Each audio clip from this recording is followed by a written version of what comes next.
نحمده ونستعينه ونستغفره ونعوذ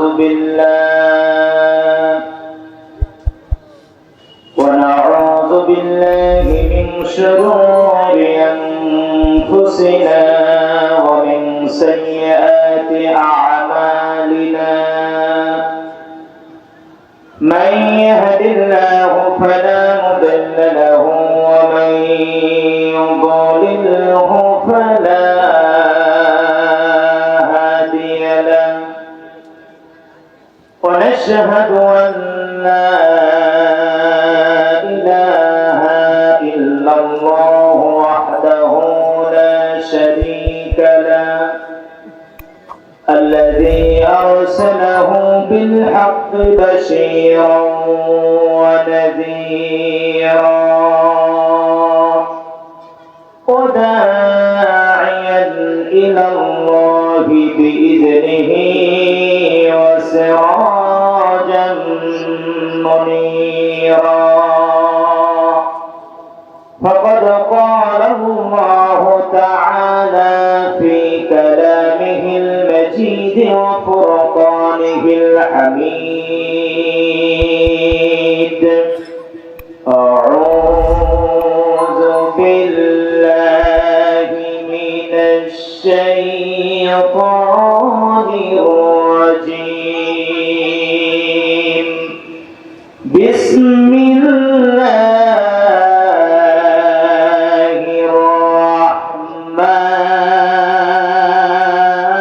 الرحمن الرحيم إن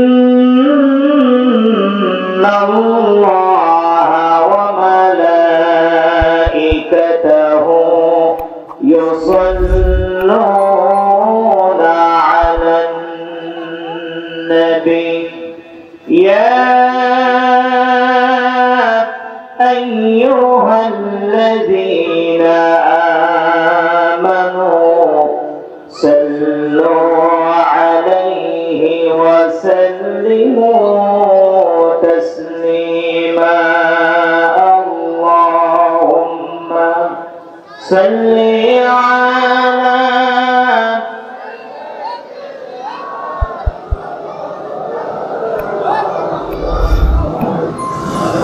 وعلى آله مولانا محمد সকলে মহব্বতের সাথে পড়ি اللهم صل على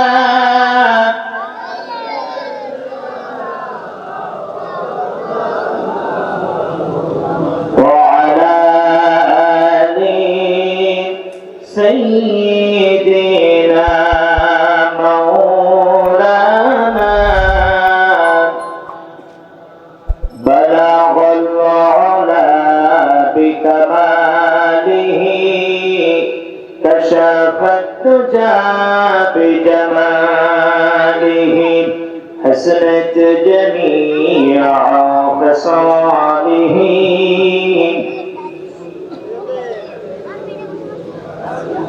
سورة يوسف بداري حكمة لقمان ما قارئ قرآن باري أيدي لسان ما بلغ العلا بكماله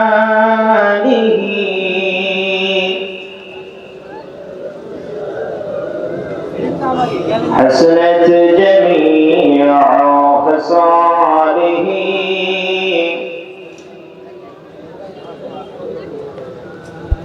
عاشقك بالبنايا عاشقك بالبنايا أين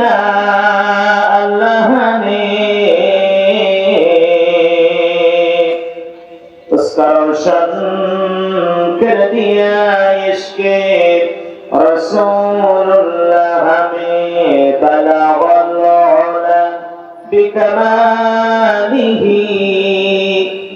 كشف الدجى بجماله حسنت جميع خصاله صلوا عليه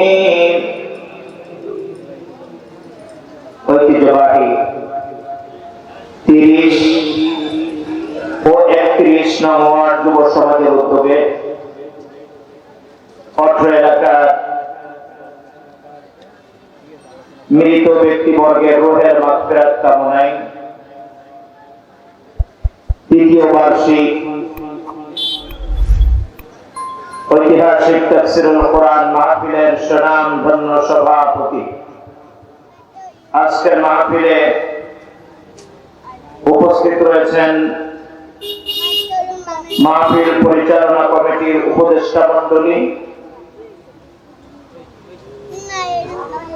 আজকের মাহফিলের সময় কোরআন এবং হাদিসের আলোকে অত্যন্ত গুরুত্বপূর্ণ আলোচনা রেখে ধন্য করেছেন সুদূর ঢাকা থেকে আগত বাংলা ভিশন ও অন্যান্য চ্যানেলের সুনামধন্য আলোচক জনাব আলহাজ হযরত মাওলানা হাফেজ রুহুল আমিন ফারুকী সাহেব। আমার আগে আলোচনা রেখে ধন্য করেছেন হাজার হাজার আলেমের উস্তাদ রইসুল মুফাসসিরিন ঢাকা বিশ্ববিদ্যালয়ে আরবি বিভাগের সুযোগ্য সহকারী অধ্যাপক আন্তর্জাতিক খ্যাতি সম্পন্ন আলেমে দ্বীন জনাব হযরত মাওলানা আলহাজ ডক্টর রফিকুল ইসলাম সাহেব আতালাল্লাহু উমরাহু ওয়া বারাকাল্লাহু ফি হায়াতি। উপস্থিত রয়েছেন আজকের মাহফিলে আমার সম্মানিত পিতা হাফেজ হযরত মাওলানা কারি গোলাম রসুল সাহেব সহ সামনে উপস্থিত রয়েছেন বিভিন্ন মসজিদের সুযোগ্য ইমাম ও খতিব ভাইরা, বিভিন্ন মাদ্রাসার আসাদায়ে কেরাম, বিভিন্ন স্কুল কলেজ বিদ্যালয়ের সুযোগ্য শিক্ষক বৃন্দ, সামনে উপস্থিত কোরআন প্রেমিক, ইসলাম প্রেমিক, তাওহীদি জনতা, পর্দার আড়ালে অবস্থানরত সকল মা এবং বোনেরা, সংগ্রামী আমার একান্ত কাছের এলাকাবাসী, আসসালামু আলাইকুম ওয়া রাহমাতুল্লাহি তাআলা ওয়া বারাকাতুহু। আল্লাহ সুবহানাহু ওয়া তাআলা সেই মহান মুনিবের দরবারে আমরা শুকর গুজার হচ্ছি যে মহান রব্বে কারীম দীর্ঘ একটি বছর পর আবার এত সুন্দর জান্নাতের বাগিচায় আমাদের মতো নগণ্য গোলামদেরকে তিনি যে আসার বসার কিছু কথা বলার এবং শোনার সুযোগ করে দিয়েছেন, এই জন্য আমরা সেই রব্বে কারীমের দরবারে শুকরিয়া আদায় করছি। সকলে কণ্ঠটাকে ছেড়ে দিয়ে পুরুষের কণ্ঠে সকলে পড়ছি আলহামদুলিল্লাহ। সম্মানিত দিনী ভাইরা আমার, আলহামদুলিল্লাহর আওয়াজ মুসলমানদের এত আস্তে হওয়ার কথা নয়। আমাদের মনে রাখতে হবে মুসলিম জাতির কণ্ঠ যত নিস্তব্ধ হয়ে যাচ্ছে, গোটা বিশ্বের বুকে মুসলমান তত বেশি মার খাচ্ছে। জোরে বলুন কথা ঠিক কিনা? আজকে আল্লাহ তাআলা আমাদেরকে অন্য কিছু দেন নাই, কিন্তু আমাদেরকে দিয়েছেন হলো কণ্ঠ। এই কণ্ঠটাকে ব্যবহার করে গোটা বিশ্বটাকে আবারও মুসলমানদের পক্ষে আনতে হবে। জোরে বলুন কথা ঠিক না ঠিক? সেজন্য তাওহীদি জনতা কণ্ঠের আওয়াজ মুসলমানদের যত রাত বেশি হয়, কণ্ঠের আওয়াজ তত বেশি উন্মোচন হয়। জোরে বলুন ঠিক কিনা? সেজন্য আমি সকলের প্রতি আহ্বান করছি, কণ্ঠস্বরে কথা বলবেন, রাজি আছেন না নাই? আওয়াজ দিয়ে বলতে হবে, রাজি আছেন না নাই? কে কে নাই দু হাত তুলে আল্লাহকে দেখা। আমি বলেছি কে কে রাজি নাই। আমি আগে নেগেটিভ দিয়ে শুরু করছি এজন্য যাতে আপনারা অ্যাক্টিভ হয়ে যেতে পারেন, না জানি আমাদের আরামের পরিষেবায় উল্টাপাল্টা প্রশ্ন করে বসে। সেজন্য আপনারা পজিটিভলি সবসময় চিন্তা করে আমার দিকে ভালোভাবে খেয়াল করবেন যাতে আপনাদের নজর অন্যদিকে না যায়। সেজন্য আমি ওটা আগে বলে নিলাম। আপনারা প্রস্তুত আছেন তো ইনশাআল্লাহ? প্রিয় দিনী ভাইয়েরা আমার, আমরা এখানে এসেছি নাকি আল্লাহ এনেছেন? আল্লাহ এনেছেন কথাটা কিন্তু মুসলমানের মতো ভয় নাই। আরেকটু জোরে বলুন তো, আমাদেরকে কে এনেছেন? আওয়াজ দিয়ে বলেন, কে এনেছেন? আমরা কেউ আসি নাই, আমাদেরকে এনেছেন কে? আল্লাহ তাআলা বলছেন, আজকে আমি সকলকে এখানে আসতে দেব না, বসতে দেব না, অনেকে বাইরেও রাখবো। প্রিয় ভাইরা, আমাদেরকে আল্লাহ তাআলা এখন এখানে কেন এনেছেন, এর কারণ কি? এর অন্যতম কারণ হলো যে আল্লাহ তাআলা আমাদের সম্পর্কে জেনেছেন এবং বুঝেছেন যে আজকে কাদেরকে কোরআন শোনালে তাদের লাভ হবে, কল্যাণ হবে। আল্লাহ তাআলা তাদেরকে বাহির থেকে ধরে ধরে এনে এই ময়দানে হাজির করে দিয়েছেন। সকলে বলি আলহামদুলিল্লাহ। আল্লাহ তাআলা বলছেন,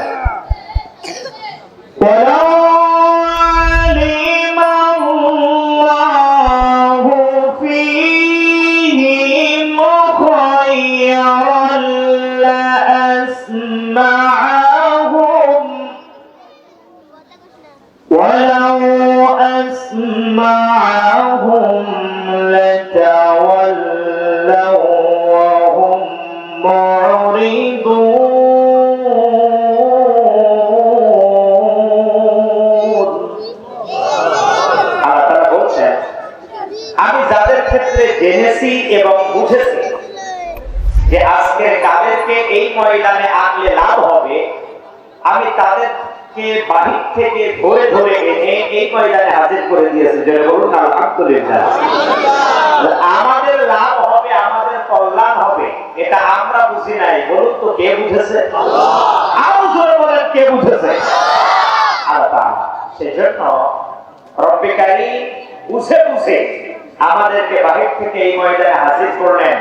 সেই রবের নামে আরো জোরে সোরে আওয়াজ দিয়ে প্রশংসা আদায় করছি। সকলে পড়ছি আলহামদুলিল্লাহ। সকলে পড়ছি রব্বানা লাকাল হামদ হামদান কাসীরান তাইয়িবান মুবারাকান ফি ইয়া রাব্বি লাকাল হামদু কামা ইয়ানবাগি লিজালালি ওয়াজহিকা ওয়া আযীমি সুলতানিকা। আমরা মহান রব্বুল আলামিনের প্রশংসা আদায় করে নিলাম, যিনি কিনা আমাদেরকে এখানে হাজির করে দিয়েছেন।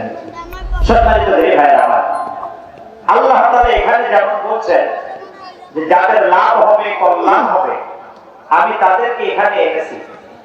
আনেননি কাদের? আল্লাহ তাআলা বলছেন যে আমি যাদেরকে আনেনি, এমনকি এখানে থাকলে তাদেরকে বের করে দেব। ইন্নাহুল মাআনিস সামঈ লামা'যুনুন। তাফসীরে জালালাইনের সুনামধন্য লেখক আল্লামা জালালউদ্দিন মুহাল্লি রাহিমাহুল্লাহ তিনি বলেন যে আল্লাহ তাআলা তাদেরকে আযল করেছেন। আযল শব্দের অর্থ হলো আল্লাহ তাআলা তাদেরকে বিরত রেখেছেন। একটু জোরে আওয়াজ দিয়ে বলুন তো, আল্লাহ তাআলা তাদেরকে কি শোনা থেকে বিরত রাখলেন? এত আস্তে বললে হবে না, যে আরেকটু জোরে বলেন, কি শোনা থেকে বিরত রাখলেন? কোরআন শোনা থেকে আল্লাহ তাদেরকে বিরত রাখলেন। এখন প্রশ্ন হতে পারে যে আল্লাহ তাআলা তাদেরকে কোরআন শোনা থেকে কেন বিরত রাখলেন? এর কারণ কি? এর কারণ হলো আল্লাহ তাআলা তাদের সম্পর্কে জেনেছেন যে এদেরকে কোরআন শোনালে কোনো লাভ হবে আরো জোরে বলেন, কোনো লাভ হবে? আর যাদের ক্ষেত্রে পেরেছেন লাভ হবে তাদেরকে এই ময়দানে হাজির করলেন। এখন আমি আপনাদের কাছে প্রশ্ন করছি, আজকের মাহফিলের উপদেষ্টা মণ্ডলী অথবা যারা এই মাহফিলটাকে বাস্তবায়নের জন্য সর্বোচ্চ চেষ্টা করেছে, মশিউর ভাই, মনির শিকদার ভাই, মিন্টু ভাই, আব্দুর রহিম, এরপরে আমাদের নাসির ভাই, তারা কি যাওয়ার সময় আমাদের হাতে 500 করে টাকা দিবেন না? একটু জোরে বলতে হবে, 500 করে টাকা দিবেন? দিবেন না। কেউ আমাদেরকে টাকা পয়সা দিবেন না। আরো কোরআন আমাদের লাভটা কি? লাভ হলো আল্লাহ তাআলা বলছেন তোমাদের যে লাভ হবে সেটা আমি বলে দিচ্ছি। আল্লাহ রাব্বুল আলামিন বলেন লাভটা হলো আয়াতুহু যাদাতুহুম ঈমানাও ওয়া আলা রাব্বিহিম ইয়াতাওয়াক্কালুন। তোমাদের যে লাভ হবে, তোমরা যতটুকু ঈমান নিয়ে এই ময়দানে প্রবেশ করেছো এর চেয়ে দ্বিগুণ ঈমান নিয়ে এখান থেকে বের হবে। চিৎকার মেরে বলুন আল্লাহু আকবার। ঘোষণা কার? আরো করে বলেন কার? আল্লাহ তাআলা। এর দ্বারা প্রমাণিত হয় আমরা এখানে যারা দুই সাইডে দাঁড়িয়ে আছি এবং সামনে বসে আছি, রোডের ওই পাশে যারা দাঁড়িয়ে আছি, কোরআন শুনবার জন্য দাঁড়িয়ে আছি, আমাদের ঈমান বৃদ্ধি হবে। তাই জোরে বলুন ঠিক না বেঠিক? ঈমান বৃদ্ধি হবে কার? যার ভিতরে ঈমান আছে। আমি দেখতে চাই আমার সামনে এবং দুই সাইডে যারা দাঁড়ানো অবস্থায় আছেন এর ভিতরে ঈমানদার কে কে, তাদেরকে আমি একটু দেখতে চাই। দুই হাত তুলে একটু আল্লাহকে দেখান। ভাই হাত তোলে নাই, ডান এবং বামে তাকান তো একটু। হাত তোলে নাই কে কে? হাত নামাইতে কিন্তু বলি নাই, হাত উঠাইতে বলতেছে। আলহামদুলিল্লাহ, হাত নামান।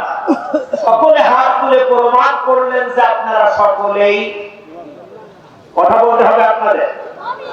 আর জোরে বলেন আমাদের সকলের পরিচয় আমরা কি? ঈমান। তাহলে ঈমানদারদের ঈমান বাড়বে। আল্লাহর কোরআন পড়লো, কিন্তু আরেকটাকে আল্লাহ বলছেন শোনো, ওই ময়দানে ঈমানদার বলে হাত তুলবে কিন্তু তার ভিতরে নেফাকি মুনাফিকি চরিত্র আছে। আমরা বললাম বলে এই লোকটা দেখছেন তো কেন? আল্লাহ তাআলা বলছেন শোনো, এই লোকটাকে চেনার উপায় এখানে যেমন বলেছেন আয়াতুহু যাদাতুহুম ঈমানা, ঈমান বৃদ্ধি পাবে। ওই জায়গায় আল্লাহ তাআলা বলছেন আয়াতুনা বাইয়িনাতিন তা'রিফু ফি ওয়ুজুহিল লাযিনা কাফারুল মুনকার। যখন কোরআনুল কারীমের আলোচনা শুরু হবে তখন ওই মজলিসেই কিছু লোক থাকবে যাদের চেহারা লাল হবে, কালো হবে, একের পর এক টেন্স হবে, এক পর্যায়ে রাগান্বিত হবে, এক পর্যায়ে ওখান থেকে উঠেই হাঁটা দেবে।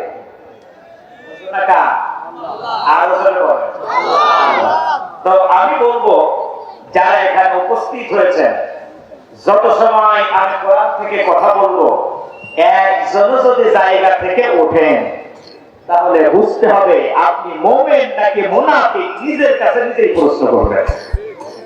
তার আগে একটু হিসাব করবেন। এবার আসুন, আপনি কোন কারণে বের হয়ে চলে যাচ্ছেন এটা আমরা কেউ জানবো না, কিন্তু জানবেন কে? আরো জোরে বলেন।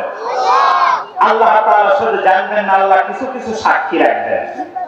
আল্লাহ কিছু কিছু কি করবেন? সাক্ষী রাখবেন। যেমন আমরা যখন বাসার থেকে রওনা হয়েছি কোরআন শোনার টার্গেট নিয়ে, কয়টা কদম ফেলে এখানে আসছি আমরা কেউ কি বলতে পারবো নাকি? আরো জোরে বলেন।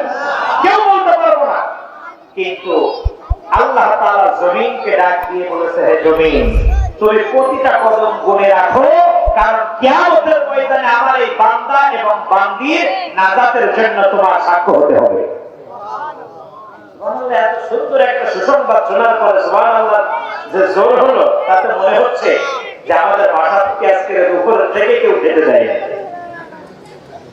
এই জমিন আপনার আমার নাজাতের জন্য কারণ হবে। ঘোষণা কার? ইন্না নাহনু নুহয়িল মাউতা ওয়া নাকতুবু মা কদ্দামু ওয়া কুল্লা শাইইন আহসাইনাহু ফি ইমামিন মুবিন। আল্লাহ তাআলা বলেন তাফসীরে ইবনে কাসিরের বর্ণনায়, ওয়া আসারহুম, এই আসার শব্দের অর্থ হলো পায়ের পদচিহ্ন। এই আসার শব্দের অর্থ কি? পায়ের পদচিহ্ন। তো আপনি আমি কয়টা কদম ফেলে এখানে আসলাম, এটা আমরা কেউ গুনি নাই, কিন্তু এই জমিনকে গুনে রাখতে আদেশ করেছেন কে? এই পায়ের পদচিহ্নগুলো আল্লাহ তাআলার সাথে কথোপকথন করবে। আল্লাহকে বলবেন, আয় আল্লাহ, এতটা কদম ফেলে তোমার বান্দা কিন্তু তাফসীর মাহফিলে গিয়েছিল, আল্লাহ তুমি আজকে তাকে মাফ করে দাও। এরপরে আসুন, যে যেখানে বসে আছেন, আপনি কত সময় বসে থাকলেন, এই জমিন আল্লাহ তাআলার সাথে কথোপকথন করবেন। আল্লাহকে ডাক দিয়ে বলবে, আল্লাহ সারাদিন গরমের ভিতরে কাজ করেছে, পরের দিন আবার ফসল হতে না হতে কাজে যাবে, কিন্তু আল্লাহ এই কষ্ট করে তোমার বান্দা যে জমিনে বসছিল ওখান থেকে আর ওঠে নাই। ইয়াউমাইযিন তুহাদ্দিসু আখবারাহা, এই জমিন আল্লাহ তাআলাকে ডাক দিয়ে বলবেন, রব্বুল আলামিন সারাদিন কষ্ট করার পর তোমার বান্দা বান্দীরা রাত জেগে কোরআন শুনেছে, আবার পরের দিন সালাতুল ফজর আদায় করে দৌড়ায় বেরিয়ে গিয়েছে। আল্লাহ তাআলা এই কষ্টের ভিতরে কোরআন থেকে তারা মাহরুম হয় নাই। আল্লাহ তাআলা আজকে তোমার বান্দা এবং বান্দীকে তুমি মাফ করে দাও। আচ্ছা, এখন বলুন, আপনার আমার ঘন্টা 2 যদি এই জমিনে বসে থাকা কিয়ামতের ময়দানে নাজাতের কারণ হয়, তাহলে এখানে বসাটা লাভ নাকি লস? আরো জোরে বলতে হবে, এটা লাভ নাকি লস? আজকে এই লাভটা অর্জন করতে আমরা রাজি আছি না নাই? আরো জোরে বলেন, রাজি আছি না নাই? কষ্ট হলেও যদি ঘুম আসে, যে যেখানে বসে আছেন ওখানে শুয়ে পড়ুন, কিন্তু জায়গা ছাড়বেন না। আজকের যদি জায়গা না ছাড়েন, তাহলে লাভটা কি হবে আরো একটা বলি, এরপরে আমি মূল আলোচনায় যাবো। আর একটা লাভ আছে, আজকের যেমন এখানে বসে আছেন, আপনাদেরকে সালাম দিয়েছে, যত মেহমান এসছে প্রত্যেকে আপনাদেরকে সালাম দিয়েছেন। আরো জোরে বলেন, কিয়ামতের ময়দানে যখন বিচার আচার সব শেষ, আপনি জান্নাতের ভিতরে চলে গেছেন, আপনি আপনার খেয়ালে আছেন, হঠাৎ করে কে জানি আপনাকে সালাম দিবে। যেমন আজকে আমরা সব মেহমান আসছি, আপনাদেরকে সালাম দিয়েছি, অধীন একজন আপনাদেরকে সালাম দিবে, কি বলে? আল্লাহ তাআলা বলেন, সালামুন কাওলাম মির রাব্বির রাহিম। যখন এই সালাম দেওয়া হবে, এখন মানুষেরা একজন আর একজনের দিকে তাকাবে, কি এত সুন্দর কণ্ঠের আওয়াজ কে দিল? এই সালাম যিনি দিবেন তিনি আর কেহ নন, তিনি হলেন আপনার মালিক, আমার মালিক আল্লাহ রাব্বুল ইজ্জাত ওয়াল জালাল। চিৎকার করে বলুন আল্লাহু আকবার। এই সালাম জান্নাতের ওই অধিবেশনে শুনবে কারা? যারা দুনিয়াতে এই রিয়াজুল জান্নার ভিতরে কষ্ট হলেও বসে থাকবে। বলুন কথা ঠিক না ঠিক? সেজন্য যারা বসছেন জায়গা ছেড়ে আর উঠবেন না, রাজি আছেন না নাই? এবার আসুন, যারা কষ্ট করে দাঁড়িয়ে আছেন, ভাই আমি তো আপনাদের কষ্ট দেখে কষ্ট পাচ্ছি, আপনাদের দাঁড়িয়ে থাকাটা আমার কাছে কষ্টকর মনে হচ্ছে এত সময়।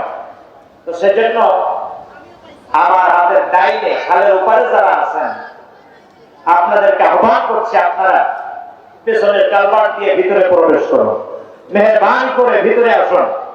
আর এখানে যারা দাঁড়ানো আছেন, আমি এই ভাইদেরকে আহ্বান করবো, প্রয়োজনে এই পাশের সামিয়ানা খুলে ফেলেন, খুলে এই রোড ব্লক করে দিয়ে যায়, যেখানে আছেন ওখানে বসে পড়ুন দ্রুত। এরপরে আমি মূল আলোচনায় যাবো ইনশাআল্লাহ। আমার ভলেন্টিয়ার ভাইরা, আপনারা এই ভাইদেরকে প্যান্ডেলের ভিতরে বসিয়ে দেওয়ার জন্য সর্বোচ্চ চেষ্টা করুন।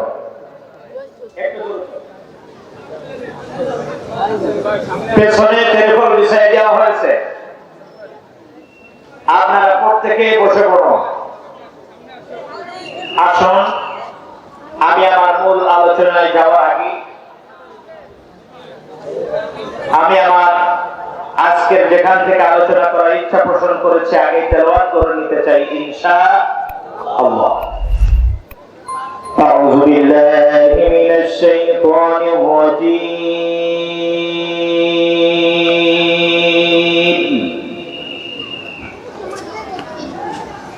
বিসমিল্লাহির রাহমানির রাহিম।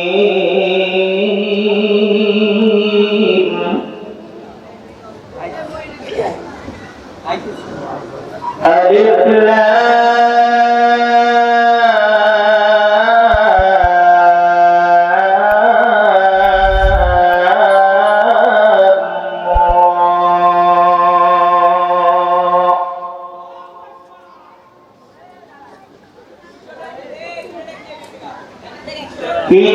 كتاب أنزلناه إليك لتخرج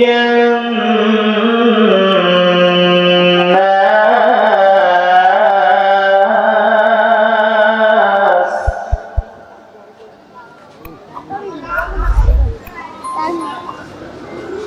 لتخرج الناس من الظلمات إلى النور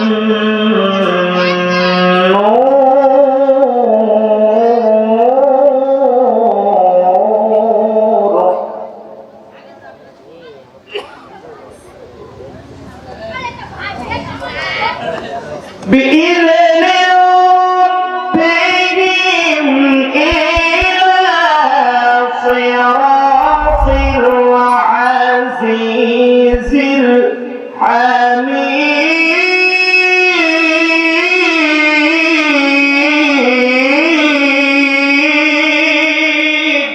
الله أكبر.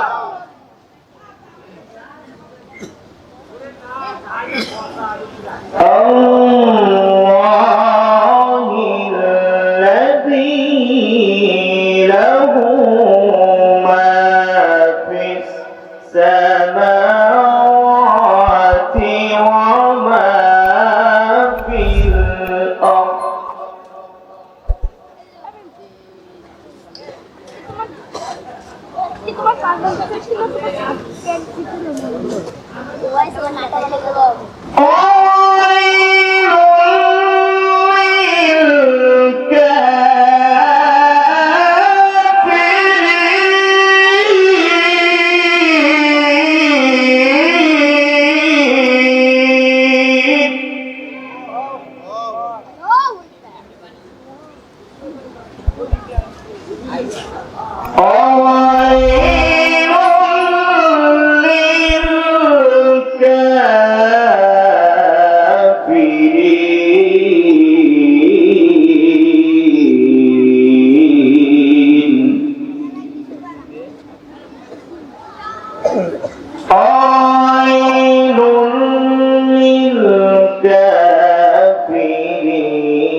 عذاب شديد.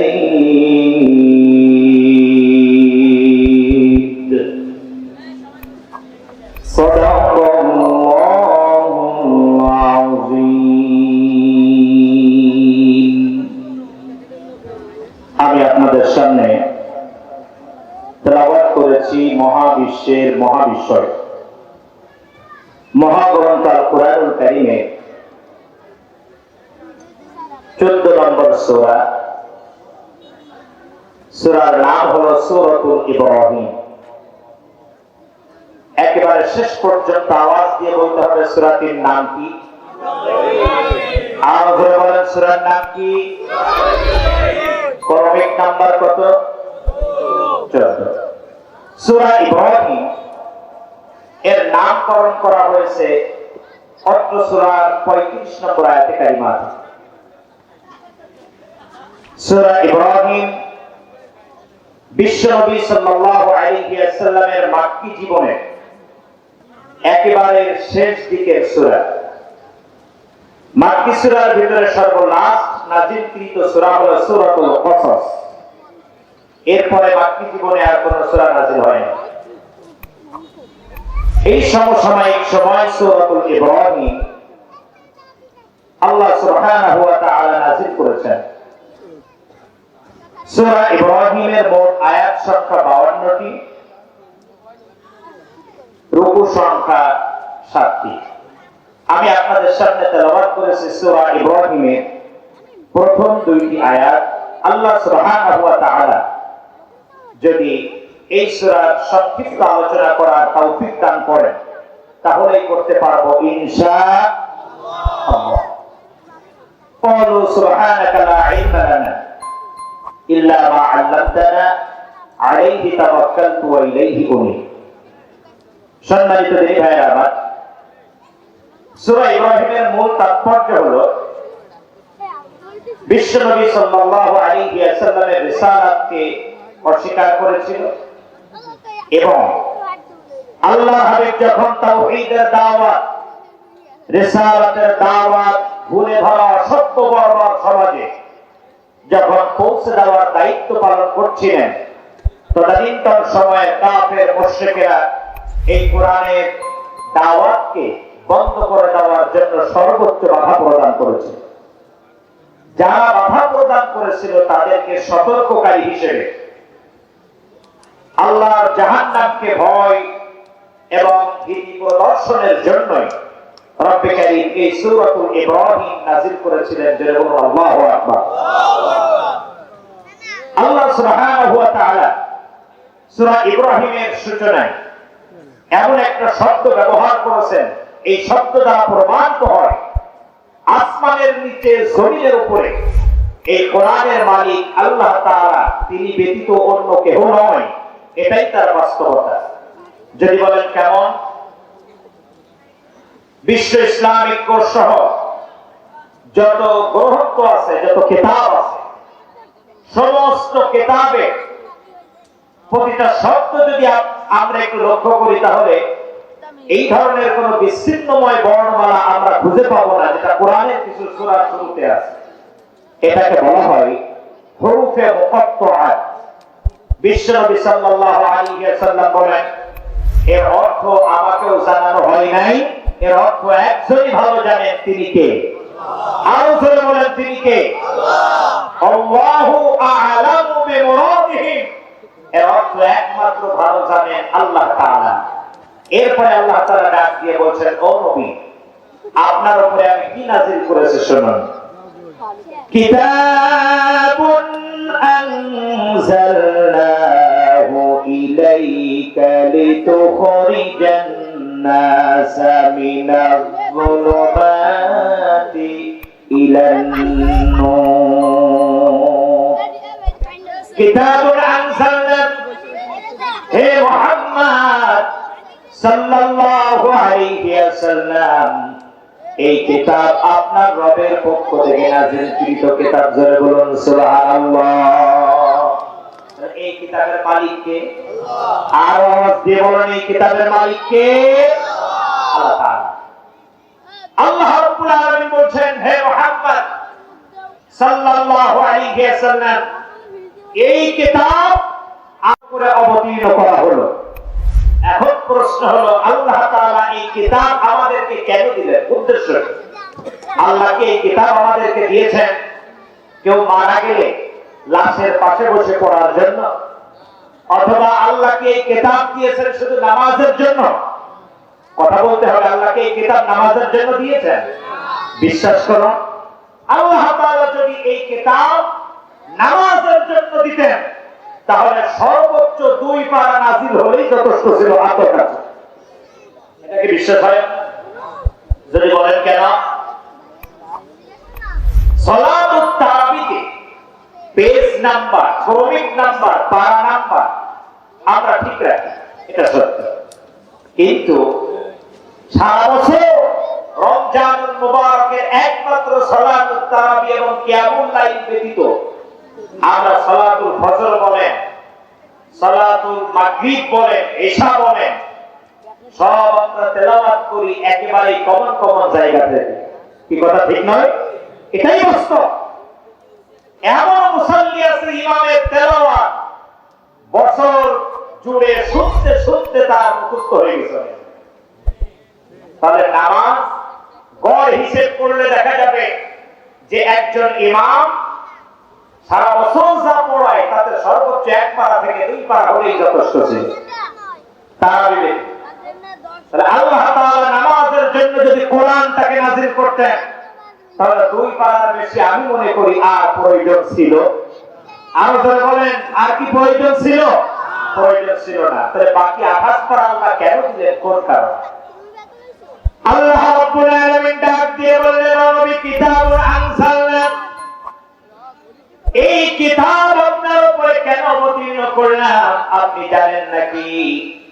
এই কিতাব দিয়ে যেন আপনি সমাজ চালাতে পারেন, এই কিতাব দিয়ে যেন আপনি পরিবার গঠন করতে পারেন, এই কিতাব দিয়ে যেন আপনি রাষ্ট্র গঠন করতে পারেন, এই কিতাব দিয়ে অন্ধকারাচ্ছন্ন পৃথিবীটাকে যেন আপনি আলোময় করে দিতে পারেন। এজন্যই আপনাকে আল কোরআন দেওয়া হয়েছে। যেন বলুন আল্লাহু আকবার। তার মানে এই কিতাবের ভিতরে শুধু নামাজের কথা আছে এটা নয়, শুধু রোজার কথা আছে এটা নয়। এই কিতাবের ভিতরে আছে সমাজনীতি, অর্থনীতি, রাজনীতি, ইতিহাস, ভূগোল, আপনার যা দরকার, বিজ্ঞান, সব কিছু দিয়ে আল্লাহ তাআলা এই কিতাবটাকে পরিপূর্ণ করে একটা কমপ্লিট আপনার আমার জন্য একটা অপরিবর্তনশীল সংবিধান করে আল্লাহ সুবহানাহু ওয়া তাআলা গোটা বিশ্বের মানুষের জন্য নাযিল করেছেন।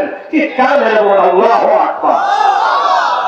এখন একটা প্রশ্ন দাঁড়িয়ে গেল যে সকলের জন্য আল্লাহ কোরআন নাযিল করলেন, তাহলে কি অমুসলিমদের জন্য কি কোরআন নেই? প্রশ্ন দাঁড়ায়। আল্লাহ রাব্বুল আলামিন বলেন, শোনো, শাহরু রমাদান আল্লাযী উনজিলা ফীহিল কুরআন হুদাল লিন-নাস ওয়া বাইয়িনাতিন মিনাল হুদা ওয়াল ফুরকান। আল্লাহ তাআলা বলেন এটা হলো সেই মাস যে মাসে আমি কোরআনকে নাযিল করলাম। হুদাল লিন-নাস, এই কোরআন সকলের জন্য। চিৎকার করে বলুন আল্লাহু আকবার। কোরআন শুধুমাত্র মুসলমানদের জন্য নয়, কোরআন হলো সকলের জন্য। যারা বলুন কথা ঠিক কিনা? সকলের জন্য যদি কোরআন হয় তাহলে এক নম্বরে আমরা মুসলমানেরা কোরআনুল কারীমটাকে মনে করেছি যে এটা একটা ধর্মীয় কিতাব। অমুসলিমদের জন্য যদি কোরআন হয় তাহলে এটাই প্রমাণ করে যে এটা কোনো ধর্মীয় কিতাব নয়, এটা হলো গোটা বিশ্বের সমস্ত মানুষের জন্য একটা অপরিবর্তনশীল সংবিধান। যেমন কথা ঠিক না? এখন সংবিধান কেন বললাম? প্রত্যেকটা দেশের একটা সংবিধান থাকে। এখন আপনি দেশের সংবিধানকে মানেন আর নাই বা মানেন, ওর আইনের আওতায় আপনার থাকতে বাধ্য। কথা সত্য না? ঠিক তেমনি কোরআন আপনার আমার জন্য একটা অপরিবর্তনশীল সংবিধান। আল্লাহ সুবহানাহু ওয়া তাআলা আপনার আমার জন্য প্রেরণ করেছেন যে এটা একটা অপরিবর্তনশীল সংবিধান। শোনো, তোমাদের সকলের জন্য। তাহলে আমরা জানলাম কোরআন শুধু মুসলমানদের জন্য নয়, কোরআন আমাদের সকলের জন্য। এখন প্রশ্ন থাকতে পারে, কোরআন যদি সকলের জন্য হয় তাহলে আল্লাহ কি সকলের জন্য? একটু উত্তর দেবেন, আল্লাহ কি সকলের জন্য? এত আস্তে বলেন, আরো জোরে বলেন। কোরআন যেমন সকলে, আল্লাহ কি সকলে? আলহামদুলিল্লাহি রাব্বিল আলামিন। আল্লাহ তাআলা বলছেন আমি হলাম বহুমাত্রিক জগতে একচ্ছন্ন মালিক, আমি বহুমাত্রিক জগতে প্রশংসার দাবিদার। ঘটনাকার আল্লাহ তাআলা। তাহলে বোঝা গেল আল্লাহ সকলে। বিশ্ব নবী সাল্লাল্লাহু আলাইহি ওয়াসাল্লাম তাহলে কার? وما أرسلناك إلا رحمة للعالمين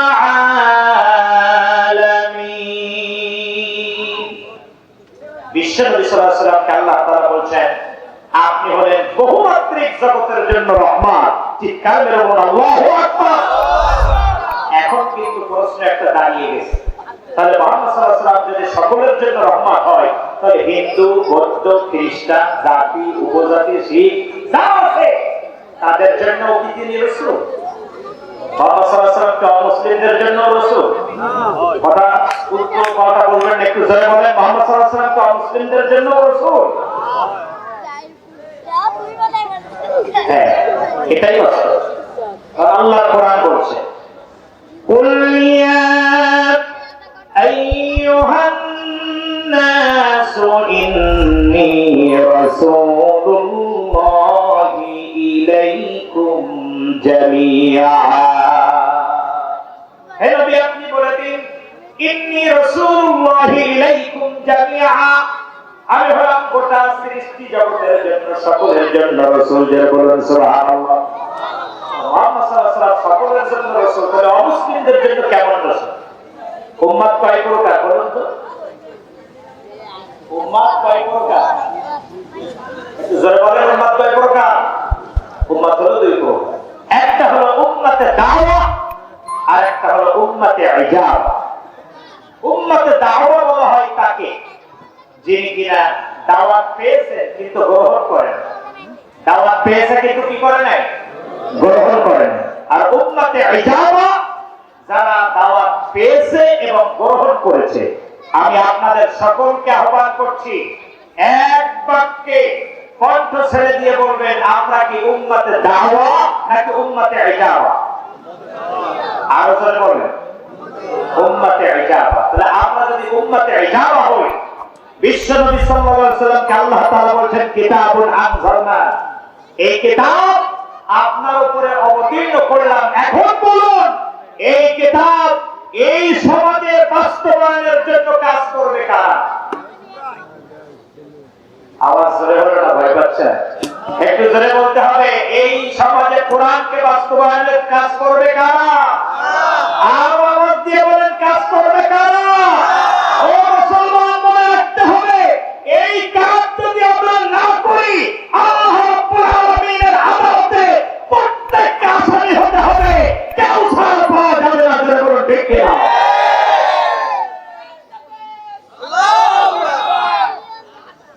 প্রিয় ভাইরা আমার, আল্লাহ তাআলা আপনাকে আমাকে যে প্রশ্ন করবেন এতে কোনো সন্দেহ নেই।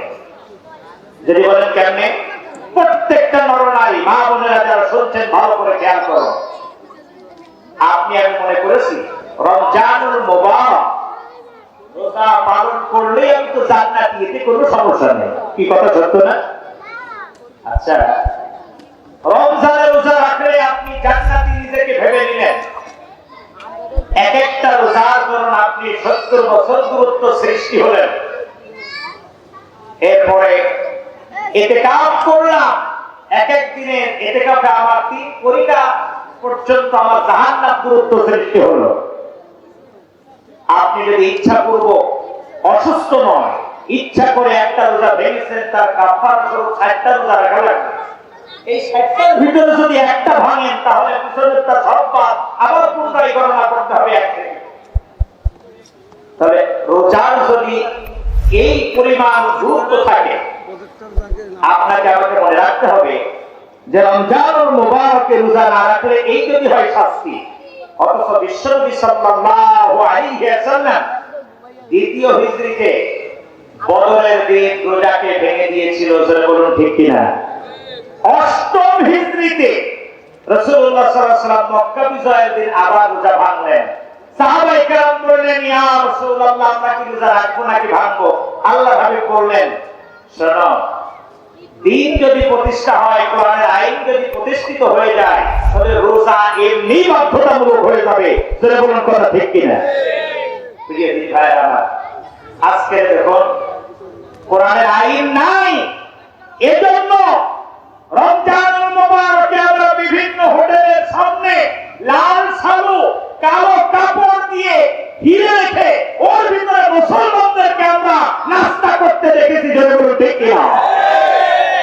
আজকে যদি কোরআনের আইন থাকতো তাহলে ওখানে যারা খাইতে যাইতো আর যারা দোকান চালিয়েছে, তাহলে কোরআন বলতো যে এদের পাছাটা লাল করে দাও। বিশ্বনবী সাল্লাল্লাহু আলাইহি ওয়াসাল্লাম এই জন্যই বললেন আজকের রোজা ভাঙো। আমি নিজেও ভাঙলাম, কারণ রোজা যদি ভেঙে দাও, কোরআনের আইন যদি প্রতিষ্ঠিত হয়ে যায়, তাহলে রোজা এমনি প্রতিষ্ঠিত হয়ে যাবে। আজকের কোরআন নাই, এজন্যই মুসলমানরা সুস্থ থাকা সত্ত্বেও তারা দেখা গিয়েছে দিনের বেলায় ওপেনলি নাস্তা করেছে। এবার আসুন, আমরা বুঝতে পারলাম যে আল্লাহ তাআলা কোরআন শুধুমাত্র নামাজ রোজার জন্য, সালাতুত তারাবিয়া কিয়ামুল লাইলের জন্য দেন নাই।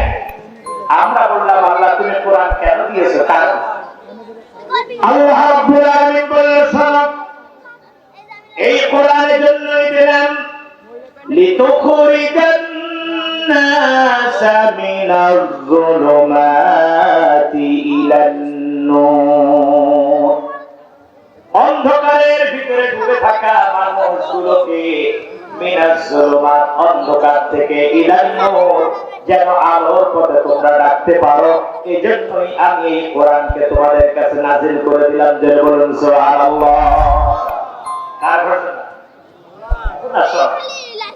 এই কোরআনের আইন, এই কোরআনের সংবিধানকে আমরা যদি বাস্তবায়নের চেষ্টা না করি, আমি মনে করছি নিশ্চিত আমি একজন জান্নাতি মানুষ, কিন্তু আমি যে কখন জাহান্নামী বান্দা হয়ে বসে আছি এটা আমিও জানি না, আপনিও জানেন না, আমরা কেউ জানি না। আচ্ছা বলুন তো, এই যে 1 মাস সিয়াম পালন করলেন, মৃত্যুর পরে কি আল্লাহ তাআলা আপনাকে আমাকে প্রশ্ন করবে যে রোজা কেন রাখো না, কেন ভাঙছো, কেন রাখো? কথা বলতে হবে, আল্লাহ কি প্রশ্ন করবেন? জি নয়, একবার আল্লাহ প্রশ্ন করবে না যে তুমি কেন রোজা রাখলে না।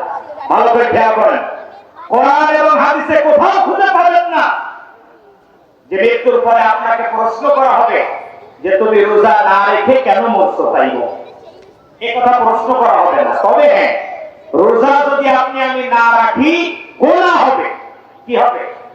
গুনাহ হবে, কিন্তু প্রশ্ন করা হবে না। আসুন, অর্থের উপরে আপনার আমার যাকাত ফরজ হয়েছে, কিন্তু যাকাত প্রদান করলাম না, এর জন্য গুনাহ হবে। কিন্তু আল্লাহ তাআলা মৃত্যুর পরে কি করবেন না? প্রশ্ন করবেন না। হজ অর্থের উপরে খরচ হয়েছে, কিন্তু আমরা হজ আদায় করলাম না, এর জন্য কি হবে? কথা বলতে হবে, কি হবে? গুনাহ হবে, কিন্তু কি হবে না? প্রশ্ন হবে না। তবে আল্লাহ তাআলা বলছেন একটা বিষয় তোমাদেরকে প্রশ্ন করবই, জিজ্ঞাসাবাদ করব, তোমরা কেউ ছাড় পাবে না। আমরা বললাম আল্লাহ সেই প্রশ্নটা কি তাড়াতাড়ি বল। আল্লাহ তাআলা বলছেন وَإِنَّهُ لَذِكْرٌ لَكَ وَلِقَوْمِكَ وَسَوْفَ تُسْأَلُونَ। আল্লাহ তাআলা ডাক দিয়ে বললেন শোনো, প্রকৃত সত্য হলো এই কিতাব তোমার ও তোমার কর্মের জন্য বড় একটি মর্যাদাপূর্ণ কিতাব। আর শুনে রেখে দাও ওয়াসাউফা তুসআলুন, অবশ্যই তোমাদেরকে জবাবদিহিতা করা লাগবে এই কোরআন সম্পর্কে। আল্লাহ তাআলা এই কোরআন সম্পর্কে তোমাদেরকে জবাবদিহিতা করা লাগবে। এখন বলুন তো, আপনাকে আমাকে জিকির কেন করলাম না, এই প্রশ্ন নাই। তাহলিল কেন করলাম না, প্রশ্ন নাই। হজ কেন করলাম না, প্রশ্ন নাই। প্রশ্ন হলো যে বান্দা, তোমার জীবনে একটা মূল্যবান সময় দিয়েছিলাম, তুমি এই সময়ে কতটুকু কোরআন শিখলে, কতটুকু বাস্তবায়ন করলে, এই প্রশ্নের জবাব তার কাছে দেওয়া লাগবে। আরো ধরে বলেন, আল্লাহ তাআলা বলছেন শুধুমাত্র তোমাদেরকেই প্রশ্ন করব এমনটি নয়, তোমাদের রাসূলকে বড় কথা। কাকে প্রশ্ন করবে?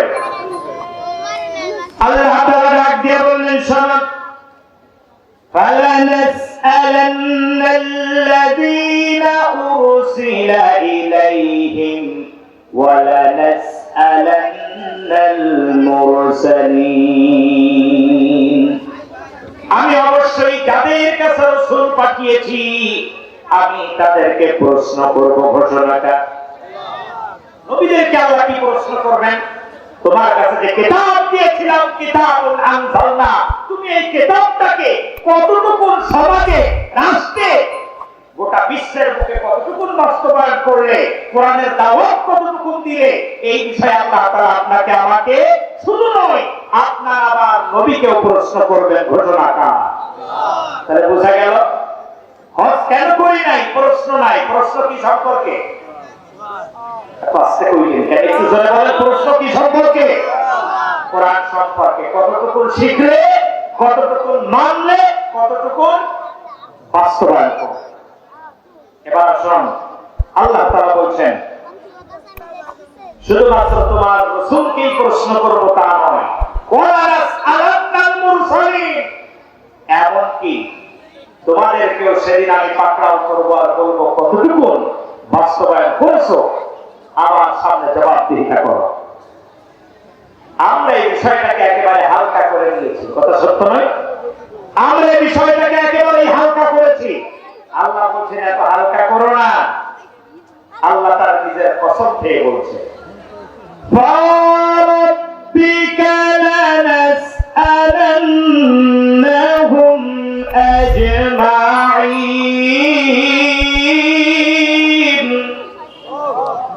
আল্লাহ তাআলা এবার ডাক দিয়ে বললেন, ফারাব্বিকা, তোমার রবের কসম।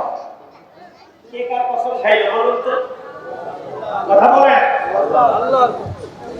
আল্লাহ তার নিজের কসম নিজে খেয়ে বলছে, ফারাব্বিকা, তোমার রবের কসম, লানাসআলান্নাহুম আজমাঈন, অবশ্যই তোমাদেরকে প্রশ্ন করব, জিজ্ঞাসা করব। খেয়াল করতেছেন আমার কথা? কত বড় কথা। আচ্ছা, আমরা কসম খাই কখন বলুন তো? মনে করেন আমার কাছে আপনি টাকা পান, দেখা হয়েছে 6 মাস পরে। দেখা হওয়ার পর আপনি বললেন, এই দাও আমার টাকা দাও, তারপর যাও, আপনার তোমাকে এখন বেঁধে রাখে। আপনি তখন বাঁচার জন্য বলেন, আমার নিজের কসম, আমার মার কসম, বাচ্চার কসম, এই ঢেলে দেব। কি কথা সত্য না? যদি বলে এসব কসমে কাজ হবে না, এখন পরে ওয়ার্কশপের কসম, মসজিদের কসম, মসজিদের বাথরুমের কসম। মানে তীব্রতা বোঝানোর জন্য যে কসম খেয়ে বলছে আমি তোমার টাকা দেবই, এরা বলে কি বলে না? আল্লাহ তার নিজের কসম খেয়ে বলছেন, ফারাব্বিকা, তোমার রবের কসম, লানাসআলান্নাহুম আজমাঈন, তোমাদেরকে কিয়ামতের ময়দানে আমি পাকড়াও করব এবং প্রশ্ন করব। একটু জোরে বলতে হবে, কি সম্পর্কে প্রশ্ন করবেন? আরো জোরে বলেন, কি সম্পর্কে? কোরআন সম্পর্কে। কি প্রশ্ন করবেন? কতটুকু শিখলে, কতটুকু মানলে, কতটুকু। আরো জোরে বলেন। আমি সেজন্য আজকে তাওহীদি জনতার কাছে একটাই মাত্র অঙ্গীকার নিতে চাই, যতদিন এদেশে প্রাণ আছে আল্লাহর জমিনে কোরআনের আইনকে প্রতিষ্ঠার জন্য সর্বোচ্চ চেষ্টা করতে হবে।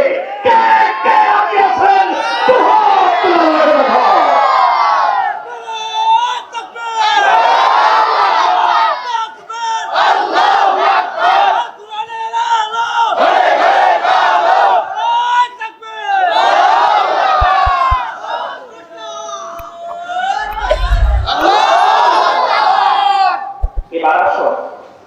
ভালো করে খেয়াল করুন, যারা প্রতিষ্ঠা করবে না বাধা দেবে। খেয়াল করুন, এক শ্রেণীর মানুষ আছে না নাই? প্রতিষ্ঠা করবে না, কি করবে? বাধা দেবে। আল্লাহ বলছেন কিয়ামতের ময়দানে তাদের বিরুদ্ধে বিশ্বনবী সাল্লাল্লাহু আলাইহি ওয়াসাল্লাম মামলা দায়ের করবে। আল্লাহ তাআলার হাবিব কিয়ামতের ময়দানে ওঠার পরে ডাক দিয়ে বলবেন, অকালা রাসূলু ইয়া রাব্বি ইন্না কওমি ইত্তাখাযু হাযাল কুরআনা মাহজুরা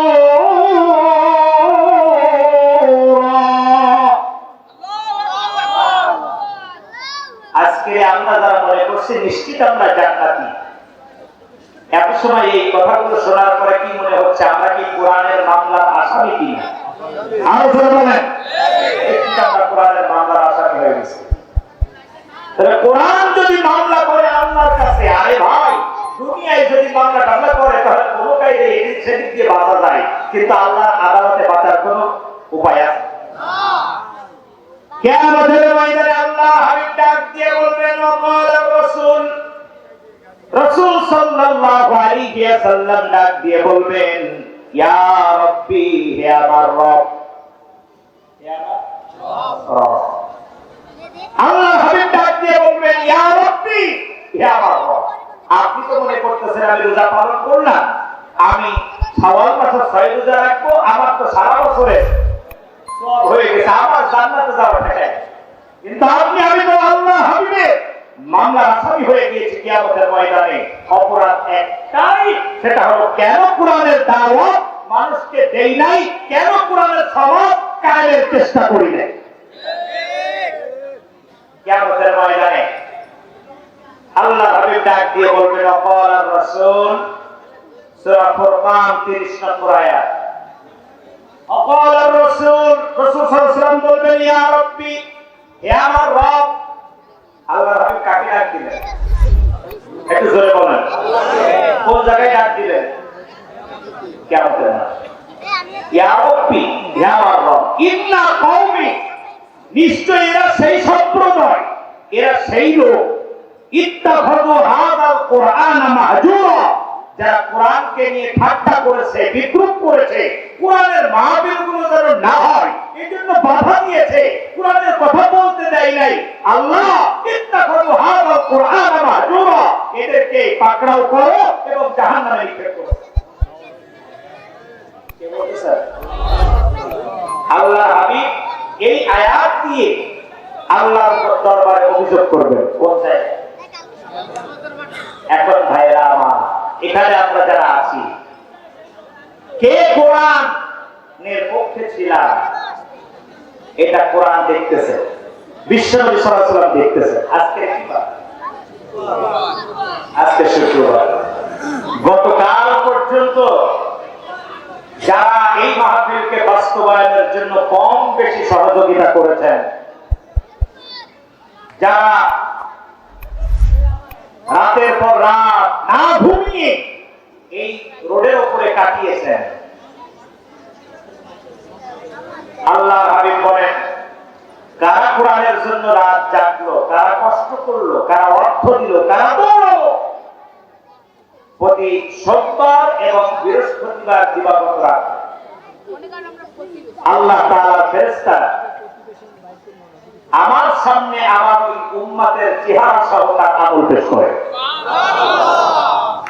এখানে যারা আপনারা অর্থ দিয়ে সাহায্য সহযোগিতা করেছেন, যারা রাত জেগেছেন, ক্লান্ত হয়েছেন, অসুস্থ হয়ে গিয়েছেন, যারা অনুমতি এনে দিয়েছেন, যারা কষ্ট করেছেন, বিশ্বনবী সাল্লাল্লাহু আলাইহি ওয়াসাল্লামের কাছে আল্লাহর হাবিবের ভাষা অনুযায়ী গতকাল আপনাদের চেহারাগুলো আর আপনাদের আমলগুলো তার সামনে উপস্থাপন করা হয়েছে।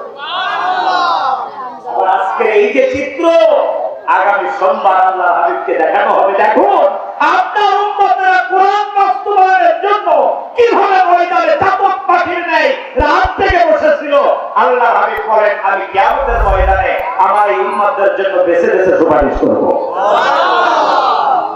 এবার আসুন, যদি কেউ কথা দেয়, যদি কেউ বলে কোরআনের মাহফিল দিয়ে হবেটা কি, টাকা পয়সা ওখানে দিও না, বরং পিকনিক করে খাই, অনেক লাভ আছে। কিয়ামতের ময়দানে ইত্তাখাযু হাযাল কুরআনা মাহজুরা, আল্লাহ হাবিব তাদের বিরুদ্ধে মামলা দায়ের করে বলবেন, আল্লাহ কোরআনের কথা যেন না হয় এজন্য এই ধরনের কিলিকবাজি করেছিল। وإن لم تغفر لنا وترحمنا لنكونن من الخاسرين ربنا لا تزغ قلوبنا بعد إذ هديتنا وهب لنا من لدنك رحمة إنك أنت الوهاب رب العالمين আল্লাহ তাআলা ৩৩৩ নং ওয়ার্ড যুব সমাজের উদ্যোগে রব্বে কারীম অত্র এলাকার মৃত ব্যক্তিবর্গের রূহের মাগফিরাত কামনায় তৃতীয় বার্ষিক ঐতিহাসিক তাফসীরুল কোরআন মাহফিলে গভীর রজনীতে তোমার কোরআন প্রেমিক বান্দা বান্দীদেরকে সাথে নিয়ে রব্বুল আলামিন আল্লাহ তাআলা আমরা তোমার অধম গুনাহগার গোলামেরা তোমার আজিম ও শান দরবারে দুটি হাত তুলে ধরেছি রব্বুল আলামিন আল্লাহ তাআলা এত সময় আমরা যে আলোচনাগুলো করলাম শুনলাম আমরা যারা আলোচনা করেছি আমরা মানুষ আমাদের ভুল হয়ে যেতে পারে আল্লাহ তাআলা তুমি গফুরুর রহিম নামের বদৌলতে আমাদেরকে মাফ করে দাও রব্বুল আলামিন যতটুকু সওয়াব তুমি দান করেছো তাজদারে মদিনা সাইয়্যিদুল কাউনাইন আশরাফুল আম্বিয়া নবী মুহাম্মদুর রাসূলুল্লাহ সাল্লাল্লাহু আলাইহি ওয়াসাল্লামের রূহ মুবারকে পৌঁছে দাও तमाम পৃথিবীর মাটির নিচে যত মুমিন মুমিনাত মুসলিমিন মুসলিমাত যে যেখানে ঘুমিয়ে আছে আল্লাহ তাআলা দয়া করে তুমি প্রত্যেকের আরওয়ার পরে সওয়াবটুকু পৌঁছে দাও রব্বুল আলামিন এই গভীর রজনীতে মনে পড়ে যায় আমরা যারা তোমার দরবারে দুটি হাত তুলে ধরেছি আমাদের মাঝ থেকে অনেকের মা জননী কবর জগতে শুয়ে আছে আল্লাহ রব্বুল আলামিন এই গভীর রজনীতে মা হারা কলিজার টুকরা সন্তান তোমার কাছে কি চাই তুমি ভালো করে জানো রব্বে কারীম বাড়িতে আজকে যাওয়ার পরে যেদিকে তাকাবে মনে হবে যেন আম্মা জান ওই যে আমাদের জন্য হাত ছানি দিয়ে ডাকে রব্বে কারীম আম্মা জান যে খাটের উপরে বিশ্রাম করতো সে খাটটা আজও আছে মা জননী যে কাপড়গুলো ব্যবহার করতো আজ সেই কাপড়গুলো আছে কিন্তু সোনার আম্মা জান দুনিয়ার থেকে চিরবিদায় হয়ে চলে গেছে আল্লাহ তাআলা এই গভীর রজনীতে তোমার কাছে ফরিয়াদ জানাই যাদের আম্মা জান দুনিয়ার থেকে চিরবিদায় নিয়ে চলে গেল মা জননীর কবরটাকে তুমি আয় আল্লাহ তাআলা রাউজাতুম মিন রিয়াজিল জান্নাহ পরিণত করে দাও রব্বুল আলামিন আব্বা জান যাদের চিরবিদায় নিয়ে চলে গেছে আল্লাহ আসমানের নিচে জমিনের উপরে আব্বা জান হলো প্রতিটা সন্তানের জন্য বটবৃক্ষের ছায়া রব্বে কারীম যে হাত দুটো তোমার দরবারে তুলে ধরেছে আয় আল্লাহ এই হাতে আব্বা জানের অসংখ্য স্মৃতি লেগে আছে বালি আয় আল্লাহ তাআলা এই হাতটা ধরে আব্বার সাথে কত জায়গায় আমরা ঘুরে এসেছি রব্বুল আলামিন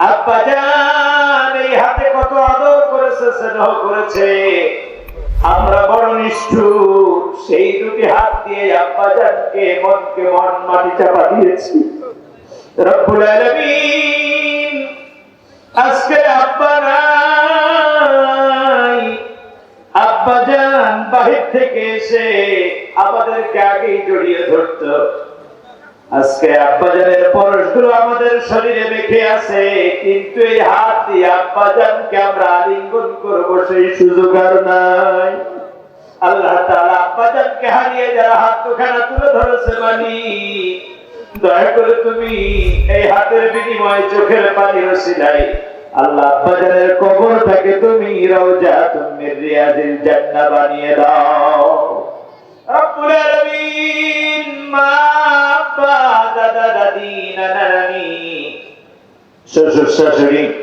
আত্মীয় স্বজন পাড়া প্রতিবেশী এলাকাবাসী বিশেষ করে আল্লাহ 30 ও 31 নং ওয়ার্ড যুব সমাজের উদ্যোগে যে উদ্দেশ্য নিয়ে আজকে তাফসীরুল কোরআন মাহফিল, আমাদের অত্র দুই ওয়ার্ড থেকে যত মুরব্বী, যত নরনারী তোমার লেলিহান অগ্নি শিখার হয়ে জীবনী একটি সেজদাও দিয়েছে, আল্লাহ তুমি কাউকে আযাব দিও না, সকলের কবরগুলোকে জান্নাতের বাগান বানিয়ে দাও রব্বুল আলামিন। অনেক আলেমরা বিদায় নিয়ে চলে গেছে আল্লাহ, আজকের এই স্টেজে উপস্থিত থাকতেন আমাদের সাইফুদ্দিন ভাই, তিনি দুনিয়াতে নাই। রব্বুল আলামিন আব্দুল খালিক সাহেব হুজুর, আয়াল্লাহ ইউনূস সাহেব হুজুর সহ রব্বে কারীম শিপইয়ার্ডের মরহুম সালাউদ্দিন সাহেব হুজুর, আয়াল্লাহ তাআলা এই দুই ওয়ার্ডের যত ইমাম, যত খতিব, যত মাদ্রাসার শিক্ষক বৃন্দ, আল্লাহ চির বিদায় দিয়ে চলে গেল মালিক, সকলকে তুমি মাফ করে দাও রব্বুল আলামিন। আয় আল্লাহ তাআলা যাদের স্নেহ মমতা নিয়ে আমরা বড় হলাম, রব্বে কারীম আমাদের মাঝ থেকে অনেকেই বিদায় দিয়ে চলে গেছে, আল্লাহ দয়া করে তুমি সকলকে জান্নাতুল ফেরদাউসের মেহমান বানিয়ে নাও রব্বুল আলামিন। তোমার যেসব বান্দা বান্দীরা টাকা দিয়ে, পয়সা দিয়ে, সময় দিয়ে, অর্থ দিয়ে, বুদ্ধি দিয়ে, পরামর্শ দিয়ে আয় আল্লাহ সার্বিক সহযোগিতা করলো এই তাফসীরুল কোরআন মাহফিলকে বাস্তবায়নের জন্য, রব্বে কারীম তোমার কাছে ফরিয়াদ জানাই, যে যে নেক উদ্দেশ্য নিয়ে দান করেছে আল্লাহ কাউকে তুমি মাহরুম করো না, আল্লাহ দয়া করে সকলের মনের নেক মাকাসাদগুলি পূর্ণ করে দাও রব্বুল আলামিন। আয় আল্লাহ বিশেষ করে মুসলিম যুব সংঘের সকল কর্মীদেরকে আল্লাহ তুমি কবুল করে নাও রব্বুল আলামিন। বিশেষ করে রূপসা, চরঞ্চল, আয় আল্লাহ নতুন বাজার সহ মুসলিম যুব সংঘের যে ভাইরা কাজ করেছেন, আমার কাউসার ভাই সহ আল্লাহ সকলকে তুমি কবুল মঞ্জুর করে নাও রব্বুল আলামিন। যত মুরব্বিয়ানকে আমরা বিদায় নিয়েছে এই মুসলিম যুব সংঘের কর্মীদের মাধ্যমে গোসল করানো, দাফন করানো, কাফন করানো, আল্লাহ যত ভালো কাজগুলো তোমার বান্দা আল্লাহ বান্দারা করলো, আল্লাহ সকলের এই ভালো কাজগুলোকে তুমি কবুল মঞ্জুর করে নাও রব্বুল আলামিন। বিশেষ করে মালিক আজকের মাহফিলের প্রধান অতিথি, বিশেষ অতিথি সভাপতি সাহেব সহ আল্লাহ তাআলা যারা কিনা মাহফিল উপস্থাপন করলেন, আল্লাহ মাহফিল কমিটি, উপদেষ্টা মণ্ডলী সহ সকলকে তুমি কবুল মঞ্জুর করে নাও রব্বুল আলামিন। আমার ভাইরা, প্রশাসনের ভাইরা একের পর এক সময় বৃদ্ধি করেছে, আল্লাহ সময় আরো আগেই শেষ হয়ে গেছে, কিন্তু ভাইরা বলছে কোরআনের মাহফিল আপনারা আরো চালান। আল্লাহ তাআলা যে প্রশাসনের ভাইরা আল্লাহ তাআলা কোরআনের মাহফিলে নিরাপত্তার জন্য কাজ করেছে, আল্লাহ সিটিএসবি ভাইরা, যারা গোয়েন্দা বিভাগের ভাইরা কাজ করে গিয়েছে, আল্লাহ সকলকে তুমি কবুল করে নাও রব্বুল আলামিন। আমার দেশের প্রশাসন রাতকে রাত মনে করে না, আল্লাহ ঝড়ের রাত তাদের মাথার উপর থেকে চলে যায়, ঠান্ডার রাত তাদের মাথার উপর থেকে চলে যায়, জনগণের নিরাপত্তা দেওয়ার জন্য আল্লাহ তাআলা আজ এই মাহফিল নিরাপত্তা সুন্দরভাবে বেষ্টনী রাখার জন্য সামনে পিছনে চতুর সাইডে আল্লাহ সিটিএসবির ভাইরা, আবার পুলিশ ভাইরা কাজ করে যাচ্ছে, আল্লাহ দয়া করে প্রশাসনের ভাইগুলোকে তুমি কোরআনের জন্য কবুল করে নাও রব্বুল আলামিন। এই রাত থেকে যারা ডিউটি করলো, আল্লাহ তোমার কাছে ফরিয়াদ জানাই প্রশাসনের সকল ভাইদের, আল্লাহ পরিবারদের জন্য আল্লাহ তুমি উত্তম জিম্মাদার হয়ে যাও রব্বুল আলামিন। আমার দেশে যারা দায়িত্বে আছেন, বিশেষ করে প্রশাসন, আল্লাহ তাআলার র্যাব, আল্লাহ সেনাবাহিনী, যত গোয়েন্দা বাহিনী যা আছে, রব্বে কারীম সকলকে তুমি কবুল মঞ্জুর করে দাও রব্বুল আলামিন। বিশেষ করে মহিলাদের ভিতরে যারা দৌড়াদৌড়ি করেছে এই মাহফিলের জন্য, আমার চাই না আমরা সহ আল্লাহ আল্লাহ দয়া করে তুমি আমার আপাকে কবুল মঞ্জুর করে নাও রব্বুল আলামিন। আমাদের কলিজার টুকরা সন্তান সুমাইয়া সহ যত মহিলারা এই দুনিয়া থেকে বিদায় নিয়ে চলে গেল, আল্লাহ সকলকে তুমি মাফ করে দাও আল্লাহ দয়া করে সকলকে তুমি মাফ করে দাও রব্বুল আলামিন। আয় আল্লাহ তাআলা আজকের যত মা বোনেরা উপস্থিত হয়েছে তাদের মনের নেক মাকাসাতগুলি তুমি পূর্ণ করে দাও আল্লাহ রব্বুল আলামিন। কাউকে তুমি খালি হাতে ফিরিও না আল্লাহ। প্রত্যেকটা মা বোনকে তুমি স্বামী সোহাগিনী হওয়ার তৌফিক দান করো রব্বে কারীম। প্রত্যেকটা মা বোনকে তুমি পরিবারগুলোকে জান্নাতি পরিবার গঠন করার তৌফিক দান করে দাও রব্বুল আলামিন। আয় আল্লাহ তাআলা তাদের দিন পেশা কষ্ট করে জমানো টাকাগুলো দিয়ে আমাদেরকে সহযোগিতা করেছে আল্লাহ। মা বোনদের নেক মাকাসাতগুলি তুমি পূর্ণ করে দাও আয় আল্লাহ তাআলা। এই গভীর রাতে তোমার বান্দা বান্দীরা কোরআন শুনবার আশায়, কোরআনের মাহফিলে একটু খবর আশায় তোমার দরবারে তুমি তাকিয়ে দেখো, কাঙ্গালের ন্যায় তুমি হাত তুলেছে আল্লাহ।